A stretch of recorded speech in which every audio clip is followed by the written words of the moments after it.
O nome dele é John D. Rockefeller. Ele não inventou o petróleo, ele não perfurou o primeiro poço, mas ele fez algo muito mais ambicioso. Ele inventou o monopólio. A fortuna de Rockefeller, ajustada pela inflação, ultrapassou a marca de 400 bilhões de dólares. Ele foi indiscutivelmente o homem mais rico da história moderna. Uma riqueza que, em valores atuais, o colocaria acima de qualquer bilionário de hoje. Mas como um contador, filho de um charlatão, conseguiu dominar 90% de todo o refino de petróleo dos Estados Unidos? A história de Rockefeller não é apenas sobre dinheiro, é sobre a ambição fria e calculista que transformou um mercado caótico em uma máquina de lucro perfeita. É sobre táticas de negócios que beiravam o ilegal, sobre a criação de um império que controlava a luz que iluminava o mundo. Este é o mistério de como a Standard Oil se tornou o primeiro e mais poderoso truste da história, e como o sonho americano se tornou o pesadelo da concorrência. Estamos em meados do século XIX. O petróleo é o novo ouro. Descoberto na Pensilvânia, ele é extraído em um frenesi desorganizado. Centenas de pequenos produtores perfuram poços, inundando o mercado com óleo cru. O resultado era o caos. Preços voláteis, desperdício e uma indústria à beira do colapso. Neste cenário, John D. Rockefeller não viu o óleo, mas a desorganização. Ele não era um sonhador, mas um pragmático. Sua mente funcionava como uma planilha de contabilidade. Ele percebeu que o lucro não estava na extração, que era arriscada e caótica, mas no refino e na distribuição. Em 1863, ele investiu em sua primeira refinaria em Cleveland, Ohio.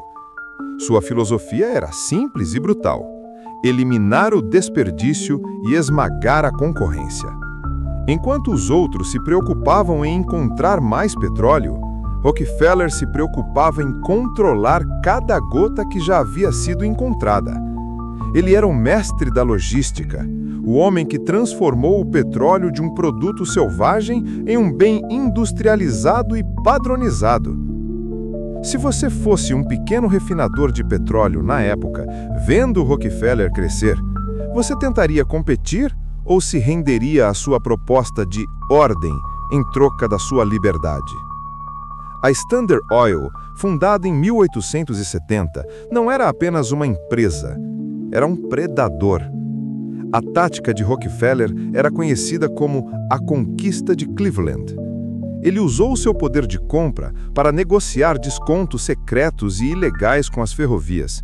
Ele pagava menos para transportar seu óleo e, crucialmente, recebia reembolsos sobre o óleo de seus concorrentes. Isso mesmo. As ferrovias, na essência, pagavam a Rockefeller para que seus rivais continuassem no negócio só para que ele pudesse esmagá-los. Com essa vantagem, Rockefeller ia até seus concorrentes e fazia uma oferta: venda-me sua refinaria pelo preço que eu ofereço, ou eu destruirei e você não receberá nada. A maioria vendia. Em 1872, em apenas 4 meses, a Standard Oil absorveu 22 de seus 26 concorrentes em Cleveland. O próximo passo foi o trust. Para contornar as leis que limitavam a propriedade de empresas em diferentes estados, Rockefeller criou o Standard Oil Trust em 1882. Era uma estrutura legal que permitia-lhe controlar todas as empresas sob um único conselho de curadores. Em seu auge, a Standard Oil controlava 90% do refino e 80% da distribuição de petróleo nos Estados Unidos. Rockefeller não era apenas rico, ele era o regulador de um mercado inteiro. Agradeço por continuar conosco. O melhor deste mistério, o julgamento que tentou derrubar o império, ainda está por vir. O poder de Rockefeller era tão vasto que começou a ameaçar a própria democracia americana. A Standard Oil era vista como um polvo que estendia seus tentáculos sobre a política, a economia e a vida de milhões de pessoas. O clamor público, alimentado por jornalistas investigativos como Ida Tarbell, cujo pai havia sido esmagado pela Standard Oil, levou à ação legal. A teoria de Rockefeller era que o monopólio trazia eficiência e preços baixos para o consumidor.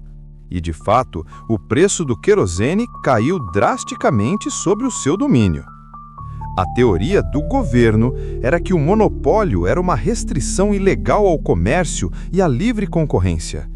Em 1911, após anos de batalhas legais, a Suprema Corte dos Estados Unidos decidiu que a Standard Oil Trust era um monopólio ilegal e ordenou sua desintegração em 34 empresas independentes.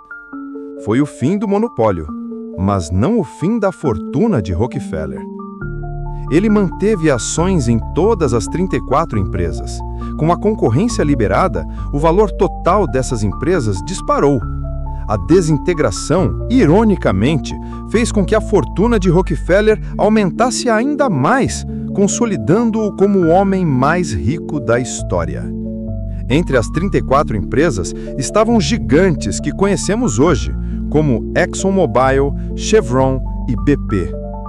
A história de John D. Rockefeller é a história do capitalismo moderno.